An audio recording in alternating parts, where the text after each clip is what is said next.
سورہ بقرہ کی ان آیات کو نماز میں تلاوت کرتے ہوئے میرے دل میں خیال پیدا ہوتا ہے کہ میں ان گناہوں کی معافی مانگ رہا ہوں جو بھول کر یا چوک کر ہو گئے، لیکن جو گناہ میں نے پورے شعور سے کیے اور اب بھی کر گزرتا ہوں ان سے کن الفاظ میں معافی مانگی جائے؟ وہ معافی مانگنے کے لیے تو یہ ہے کہ رب انی ظلمت نفسی ظلما کثیرا،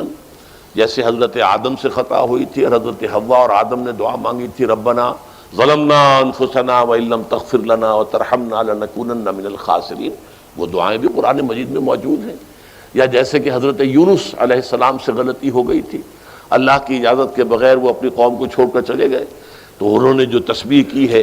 جو ہمارے ہاں جس کی تسبیح بھی کی جاتی ہے اور اس کا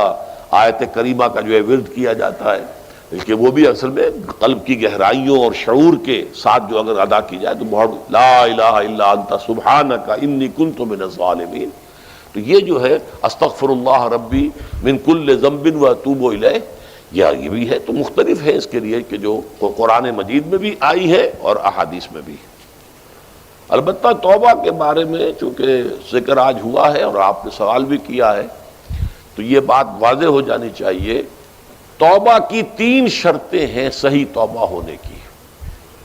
اور یہ 3 شرطیں ہیں حقوق اللہ میں جو گناہ ہوا ہے اس کے ضمن میں۔ حقوق العباد میں ہوا ہے تو 4تھی شرط اور ہے۔ وہ 3 شرطیں کیا ہیں؟ گناہ پر حقیقی پشیمانی ہو، دل میں شرمندگی ہو، تعسف ہو کہ یہ کام میں نے کیوں کیا یا کیوں کرتا رہا اب تک، اور نمبر 2 عزم مصمم ہو کہ آئندہ ہرگز نہیں کروں گا، اور نمبر 3 اس کو چھوڑ دے بالفعل، وہ عزم مصمم پر عمل شروع ہو جائے۔ اگرچہ یہ ہو سکتا ہے کہ پھر غلطی ہو جائے، پھر ذہول ہو جائے، پھر نسیان ہو جائے، کوئی پرواہ نہیں، اس وقت جب کہ وہ توبہ کر رہا ہے نمبر 1 پشیمانی ہو حقیقی، نمبر 2 عزم مصمم ہو کہ دوبارہ ارتکاب نہیں کروں گا، نمبر 3 بالفعل اس کام کو چھوڑ دے۔ 3 کام اگر ہوں گے تب جا کر حقوق اللہ کے ضمن میں وہ توبہ صحیح ہوگی۔ فَإِنَّهُ يَتُوبُ إِلَى اللَّهِ مَتَابًا، توبہ جیسے کی جاتی ہے اس کی یہ تقاضے ہیں۔ اگر تلافی کر سکتے تلافی کیجئے، کسی کا مال ہڑپ کر لیا تھا واپس کر دیجئے، اس کے بغیر معافی نہیں ہوگی۔ اگر وہ فوت ہو چکا ہے، واپسی ممکن بھی نہیں ہے، تو ٹھیک ہے، اللہ تعالیٰ کے ہاں جو ہے وہ اس کا آپ کی نیکیاں اس کے حوالے کر دی جائیں گی۔ یا یہ کہ اگر زندہ ہے آپ اب نہیں بھی دے سکتے اس کا مال، یا آپ نے جا کے کہا بھائی میں نے آپ پر تہمت لگائی تھی، میں آج معافی چاہتا ہوں، خدا کے لیے مجھے معاف کر دیں۔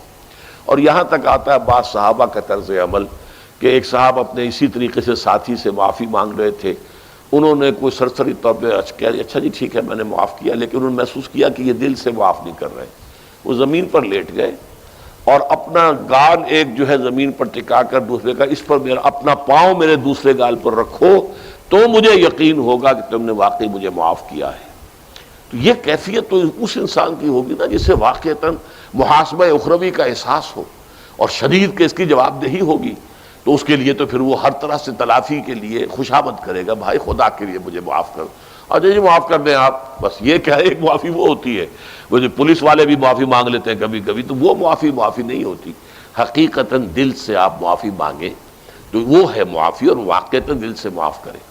تو یہ ہے 4تھی شرط ہے کہ جو حقوق العباد کے سلسلے میں ہے۔